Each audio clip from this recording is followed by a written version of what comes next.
This topic is fundamental unit of life, under which what is cell made up of and what is the structural organization of a cell. So, as we have already discussed about or have learned in lower classes about the cell, and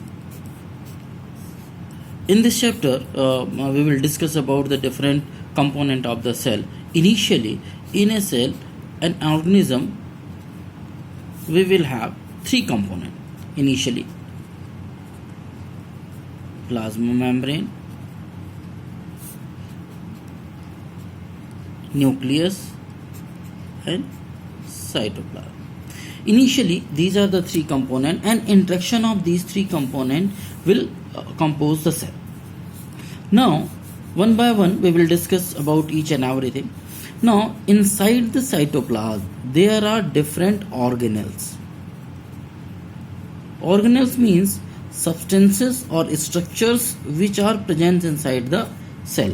So, plasma membrane, nucleus, cytoplasm, these are the three components of a cell. What is plasma membrane? In a structure of a cell, we have already discussed about the structure of a cell as a honeycomb structure, like this. So this separating boundary is actually plasma membrane, because these are the different cells. This is one cell, this is second, third, fourth, like this one. So these boundaries are actually known as plasma membrane, which are separating the component of one cell with the other. Now, after plasma membrane, we will discuss about cytoplasm. What is cytoplasm? Whatever fluid or content present inside the cell is known as, or covered by plasma membrane, is known as cytoplasm. Now, in this cytoplasm or in this fluid-like structure, some structure, more other structures are present. These other structures which are present are known as organelles. Actually, nucleus also comes under organelles. So there are so many structure present inside the cytoplasm, that is nucleus, endoplasmic reticulum, Golgi body, then mitochondria, then chloroplast. So these are known as organelle, or the structure present in cytoplasm. On interaction with these all the organelle, because each and every organelle or part of the cell has their specific function, which we will discuss later. So what we have learned, that each cell has three components initially: plasma membrane, which gives the outer boundary of the cell.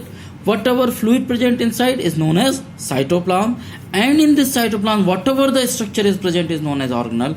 It may be nucleus, it may be endoplasmic reticulum, Golgi body, mitochondria, chloroplast, all other organism comes under this. The first organelle to which we have to be study is plasma membrane or cell membrane. Actually, in class 8th, we have already discussed about two type of cell. One is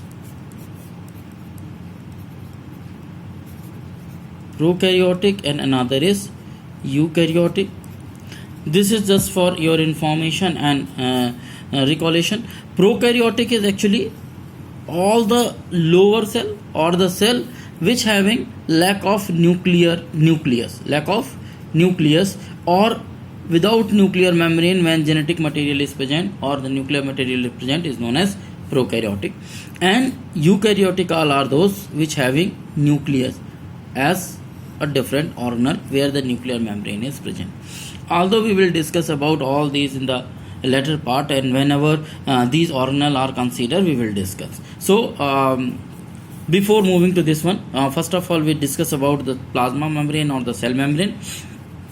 Cell membrane is actually by nature selective permeable membrane. Selective permeable membrane means, what is selective permeable? Selective, and the second one is permeable. Selective means it decides, and permeable means to permit. Membrane, its own membrane means boundary.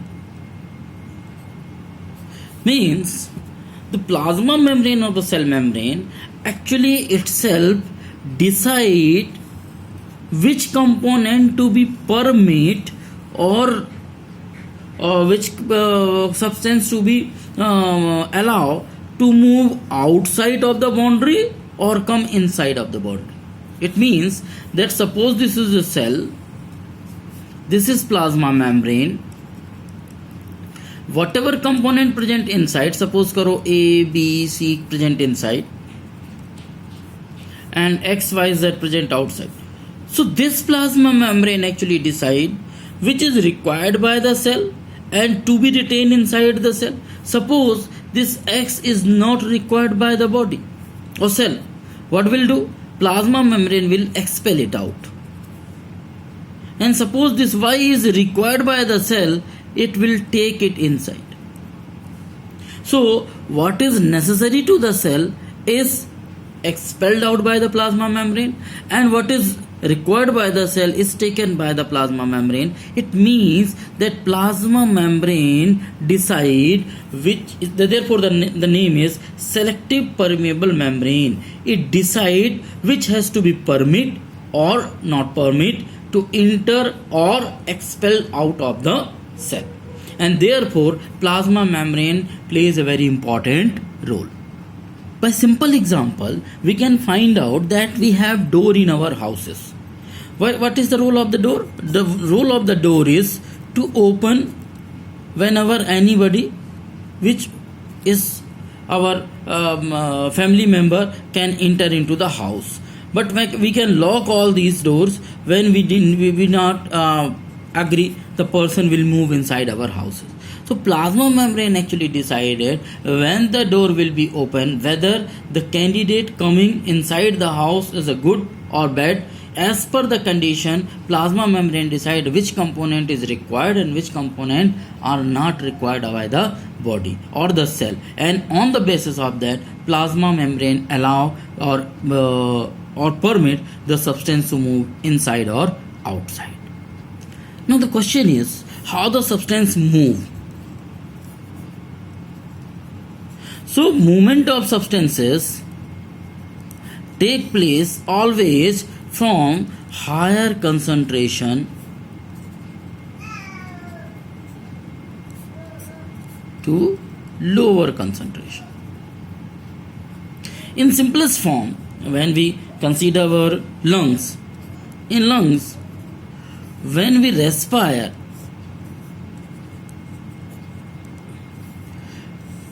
in air through nose actually, what will move inside our lungs? Air. And what is the composition of air? Carbon dioxide is 0.03%, oxygen is 21%, nitrogen is 78%. So such concentration of gases move inside from nose to the lungs. But in lungs, the concentration of gases are different. Here the concentration of gases is, so it move inside the lungs. So here the concentration of gases is different. Here oxygen concentration is very low, whereas carbon dioxide concentration is high, because all the cell of the body utilize this oxygen and releases carbon dioxide. So what will happen? Because the concentration of carbon dioxide is higher in the cell, these carbon dioxide move in the lungs, and whatever present in the lungs, that oxygen is higher in concentration in the lungs, it move inside the cell or in the blood, and through blood it move to the cell. So the exchange of gases will take place through a process of in which they move from higher concentration to lower concentration, specifically in case of gases, and the process is known as diffusion.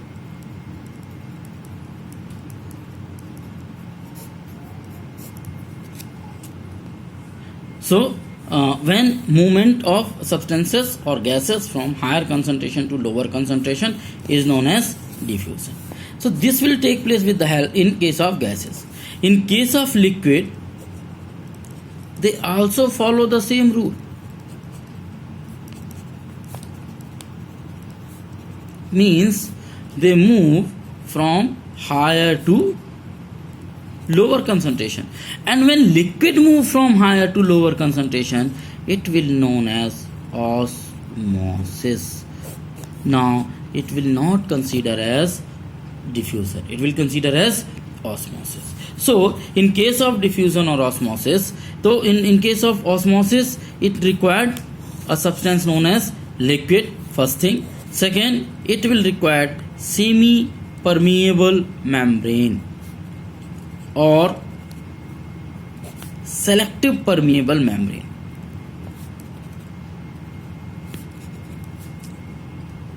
So movement of liquid from higher to lower concentration is known as osmosis.